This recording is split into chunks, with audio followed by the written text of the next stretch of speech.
Hello, everyone.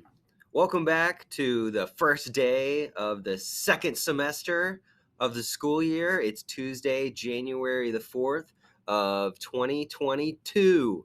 And there is no reason to be skeptical that 2022 could be bad or anything, because that never happens.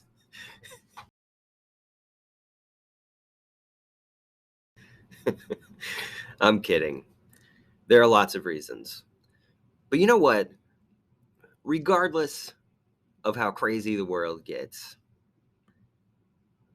all we can really control, in terms of school, is what happens inside the walls, or at least on campus here at JSC. You guys have probably heard that expression. It's going to take me a second to think of it, so bear with me.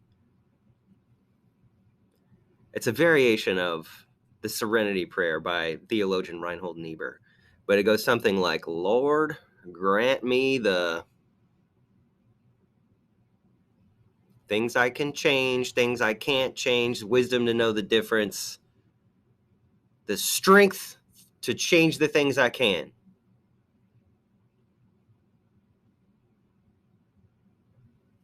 The what to change to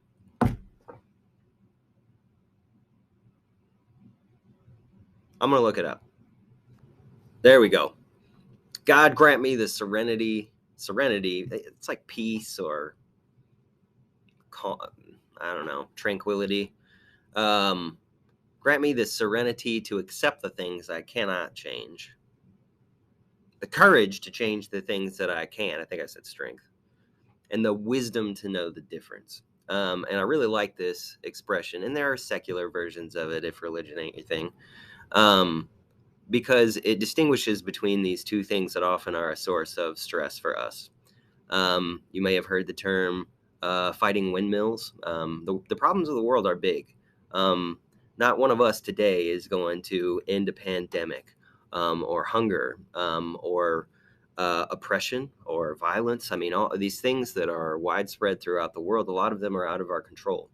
And if we go trying to fight the battles of the whole world every day, we will lose and lose our minds. So we kind of have to cordon off and sort of focus on the things that are within our control, because otherwise we just stress out and we put undue pressure on ourselves. And so the things we can control here at school, I think we've done a great job so far this year of controlling them, and we've had a great, smooth school year.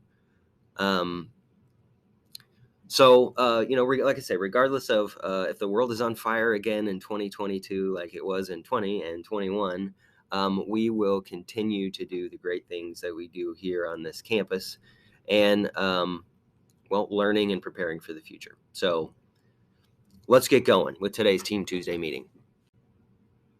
So welcome back to school after hopefully a nice couple of weeks off, where you got some rest in and some overeating and some time with family. It is Tuesday, and typically, sometimes on Tuesday, we have a meeting in our third block. And we got a lot of new people here, and it's also a good time just to remind veterans kind of how things work at Jefferson Street. So trying to get started on the right foot today on a Tuesday with the Team Tuesday meeting to kind of get us all on the same page. So your third block is your team. If we do some team activities, it will likely be with this group. That just kind of works out well for us. This is the block when most people are on campus, and so we try to get information out to you at this time. Now, it may be the case that some people aren't here at this time because they flex, because they go to CTEC, etc. And so it may be on you to make sure you go to the Team Tuesday page and get this info if you're not here, if you're absent or something. So there, you do have some responsibility in this. I think I have updated the Team Tuesday roster, the people or users that are in the course. It's essentially a Canvas course, like your other academic classes, but we'll use this one for all school information and submitting forms and things like that. So welcome back. This is Team Tuesday. You're in your team. Here we go. Reorientation. We have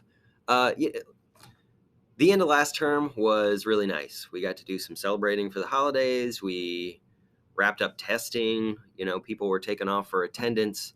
But we tend to get, as the previous director of the school used to say, a little loosey goosey. And so now it's time to tighten up a bit, buckle down, and refocus on our academic goals.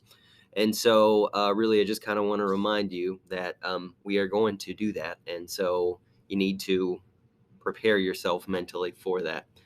Um, Engagement here at Jefferson Street is our core value. And what I mean by that is when you come to school all day, we expect you to be integrally involved in all of your classroom activities. So that is your job.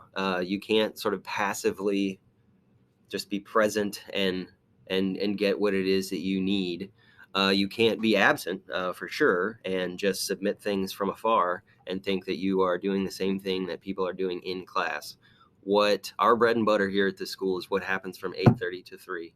Teachers work incredibly hard for incredible hours to orchestrate classroom activities that are engaging, interesting, and different, alternative than what was happening in your previous classroom.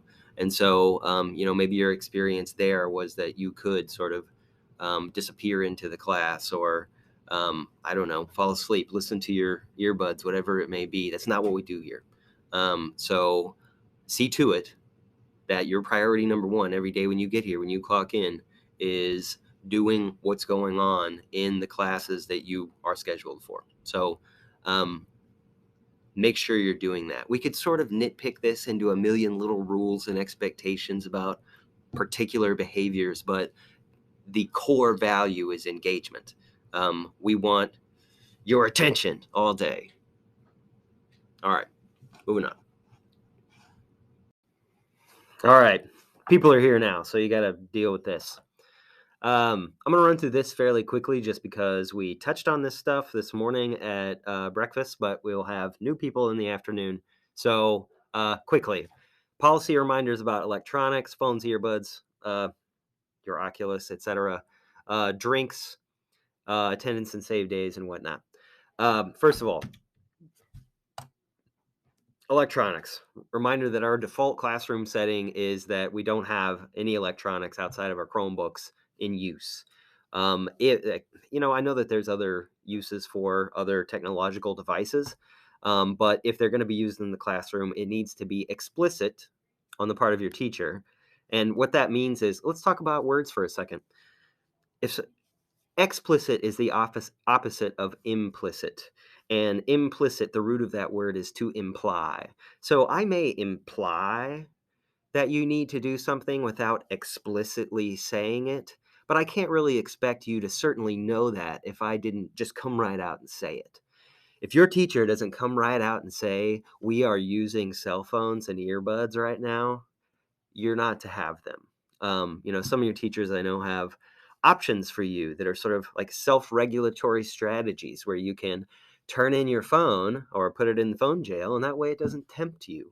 But if you are using your phone when you're not authorized to use it, then we will take it. In general, I know that, cell phones are pretty ubiquitous. There's another word, meaning they're everywhere. And that maybe you also want to have them on your person as a safety device. That's, it makes sense. I'm never going to collect your phone unless you are abusing it, according to our computer use policy. So, yeah, I will take your phone, put it in the office, or a teacher may, and give it to me if you're using it outside of authorized, use. And then you can pick it up at the end of the day. And if that becomes a problem, then it'll be a discipline thing, whatever. But let's regulate ourselves and our behavior. Remember that engagement is our core value, and phones are a distraction. And your earbuds are essentially an extension of your phone. Like I say, only if explicitly instructed to do so are you to use those. And don't try to sneak your headphones or whatever. I understand that people, I don't know, or maybe there's been some reports of that happening. Don't. Moving on. Oh, no, one more thing. Don't bring your Oculus to school. For one, it's kind of dangerous, like flailing in the cafeteria. Um, Two, even at cat time, that is an isolated activity. Like, really, the purpose of our cat time is to socialize a bit and give people some time to just interact without the pressure of, points and assignments and things like that. And if you just sort of recede into your own universe in the virtual world, you're not really present anymore. So, anyhow, don't bring your VR devices to school. Oh, and I called out Braden Short this morning. Luke Marion, I'm talking to you. Drinks. Only now I'm talking to Braden again. Everybody.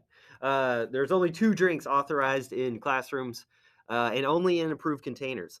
So that's water and coffee. And coffee's only for members of the coffee club, which you should sign up for early to take advantage of a 10-week term. That's only 50 cents a week for all, endless amounts of coffee. Yeah, don't take your energy drinks, sodas, whatever, Sonic drinks to class. You can't. You can't. You may not. And then attendance stuff. I didn't update this slide. Forget about this slide. You get 4 days to miss a term. Outside of that, and you are risking your credit acquisition for that term. And once you're not earning credits, you're not going to be on our roster very long. I'm not a threatening person or authoritarian, but these are facts. We need to use these seats that we have here at this school to help as many people as possible. And if you're not taking advantage of your seat, I need to make it available to someone else. So earn your credits, be engaged, be here. You get to use those 4 days no matter what. If we get to the end of our term and you have 4 days saved, and let's say just hypothetically you also have a mass day saved, that's 5 days. You get 2 weeks off for spring break. Yeah, I want 2 weeks off for spring break, but I can't because I don't get to save my days. But you can do it. Certainly don't go over 4 or you're risking your credits in your spot here. So I think that's all for now. Maybe. We'll see.